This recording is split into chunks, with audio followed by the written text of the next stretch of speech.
এই যে সরকারটা এখন আছে সরকার, এটা সুপ্রিম কোর্টের বিচারপতিকে টাকা দিয়ে সরিয়ে দিল, চিন্তা করতে পারেন ঘটনাটা দেখেছেন? আচ্ছা, আপনি দাঁড়িয়ে আছেন মেরুদণ্ডের উপরে, তো সরকারের মেরুদণ্ড কোনটা? স্বাস্থ্য, শিক্ষা, অর্থ, তিনটে মন্ত্রী জেলে ছিল। কি সুন্দর চলছে সরকার। থাকবে না এ, বদল চাইছে আজকে হোক আর কালকে, এ থাকবে না। আর তৃণমূল বলে কোনো পার্টি থাকবে না, তৃণমূল বলে পার্টি থাকবে না।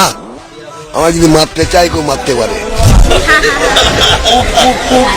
আমাকে বলতে ভয় পান, আমায় বলছে ভয় পায় না। আমি ধর্মতলায় নামি থানার সামনে বলছি আমার বন্ধুকে দেখে, জয় শ্রীরাম। বলছে চুপ চুপ। আমি কেন, আমি কি পাকিস্তানে আছি?